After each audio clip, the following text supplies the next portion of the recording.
വിചാരിക്കുന്ന കാര്യങ്ങളെല്ലാം സാധിക്കുന്നുണ്ട്.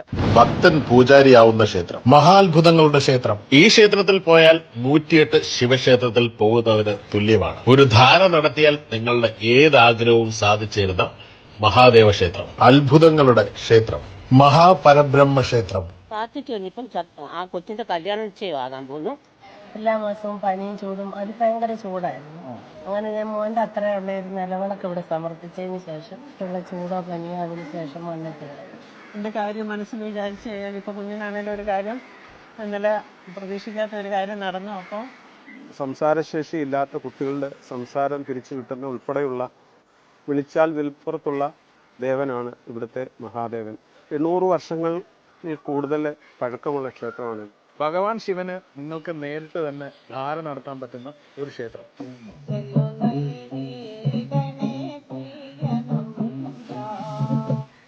ഈ ഒരു ക്ഷേത്രം നമ്മൾ പെട്ടെന്ന് കാണുമ്പോൾ തമിഴ്നാട്ടിലോ നോർത്ത് ഇന്ത്യയിലോ ആണെന്ന് വിചാരിക്കും.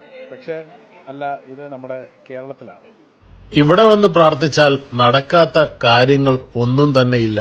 പ്രകൃതിയെ ആരാധിക്കുന്ന, പരമശിവനെ ആരാധിക്കുന്ന, ശക്തി ആരാധിക്കുന്ന കേരളത്തിലെ ഒരേ ഒരു ക്ഷേത്രം. 1000ഓളം വർഷം പഴക്കമുള്ള വനാന്തരീക്ഷത്തിലുള്ള ഒരു ക്ഷേത്രമാണ്.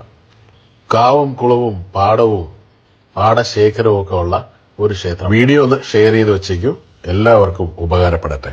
ഭഗവാനെ നമുക്ക് നേരിട്ട് പൂജിക്കാൻ പറ്റുന്ന ഒരേ ഒരു ക്ഷേത്രമേ ഉള്ളൂ കേട്ടോ.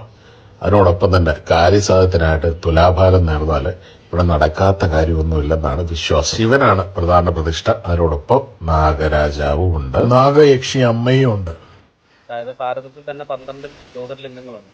കാശി ക്ഷേത്രം ഉൾപ്പെടെ ആ ക്ഷേത്രത്തിലൊക്കെ ഭഗവാനെ സ്വയംഭൂവായിരിക്കുന്ന മഹാദേവനെ നമ്മൾ നേരിട്ടാണ് അഭിഷേകം ചെയ്തിരിക്കുന്നത്.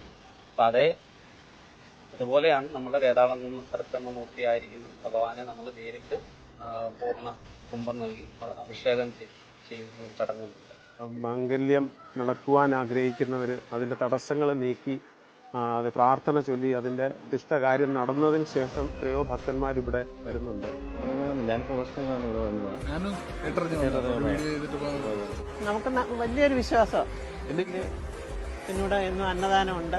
അത് എല്ലാം നല്ല രീതിയിൽ പോകുന്നുണ്ട്. ക്ഷേത്രവുമായിട്ട് ബന്ധപ്പെട്ട് ഒരുപാട് കഥകളാണ് ഞാൻ കേട്ടത്, അത്ഭുതങ്ങളുടെ കഥകൾ.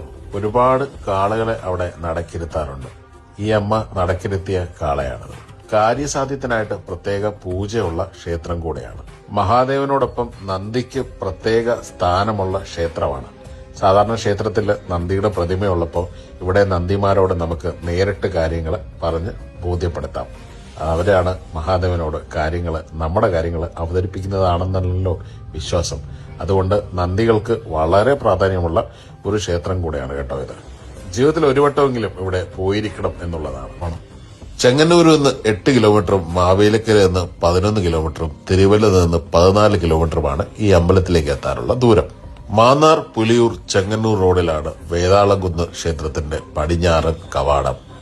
അപ്പോ വീഡിയോയിൽ അവരുടെ നമ്പർ എഴുതിയിട്ടുണ്ട്. ഈ പുണ്യം പൂങ്കാവനത്തിൽ എത്താനായിട്ട് ആ നമ്പറിൽ വിളിച്ചിട്ട് വരിക.